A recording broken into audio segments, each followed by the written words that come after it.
Hello, and welcome back to Tiny Artist TV, and what is probably going to be my second failure of the series. You'll see why as the video goes on. This is the first iteration of this character, this particular armor set. Later on, I do another iteration, and later on I do yet another iteration. I think the thing that I struggled with the most with this particular armor set wasn't the inspiration, because I keep this sketch as inspiration and I try to do the same character but in a different pose. I get everything colored and then I look back at it and something still just doesn't look quite right. So I change the pose but keep the character, and well, let's see what happens.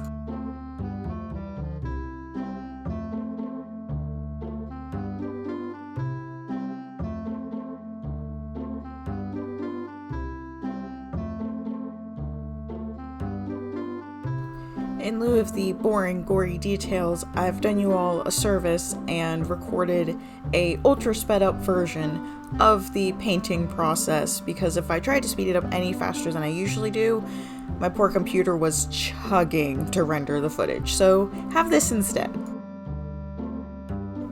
Yeah, that was about another hour and a half worth of work condensed into 5 seconds. Not happy about that. So, third time's a charm. Let's try again. Much like every girl from 2012 with an ironic anchor tattoo, I've refused to sink.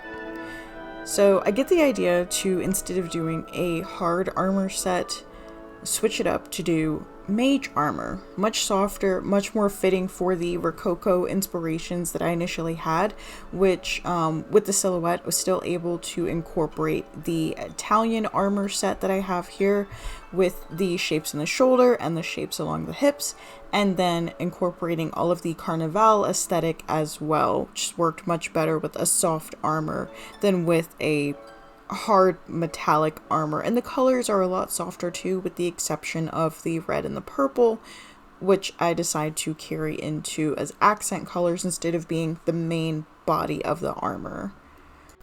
At this point, I'm less concerned with meeting my personal prompt of having this be an armor set inspired by antiques, because I didn't have a lot of antiques that I pulled for this armor set's inspiration in the first place. And I feel like that's one of the main contributors as to why I had such a hard time figuring out, finalizing the concept for this. This is the third time I have sketched, lined, colored, and have started rendering a character, and I'm still not 100% satisfied with it.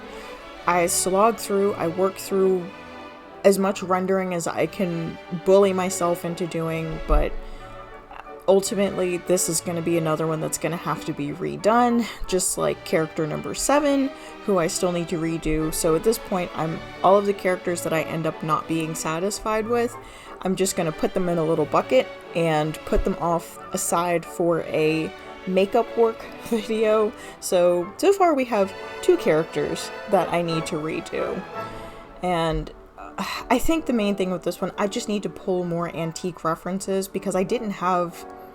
The only thing I had was the vase that I used for half of the lance, and the lance is gone. And this porcelain doll, which is basically just the skirts, which that in itself isn't really giving much of an interesting addition to the character itself. Everything else is just kind of a Mod Podge of strawberry themed things because of the name of the palette. So of course I pulled some strawberry references, and then I thought I could incorporate some sort of red drips, as you can see here on the dress, and then she's got the strawberry shapes on the hip plates that mimic the Italian armor set that I pulled for reference. But other than that, I really just slogged through this. Every morning I went into my office to work on this. It was just kind of figuring out how to make myself want to work on this.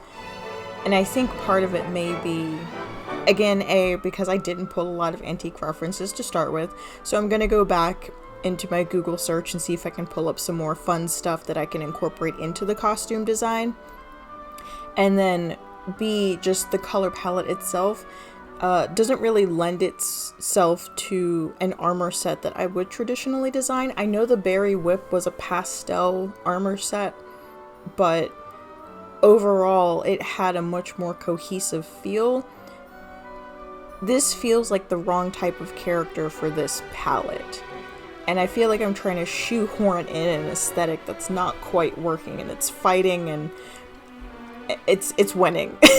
This color palette has hands, and I lost.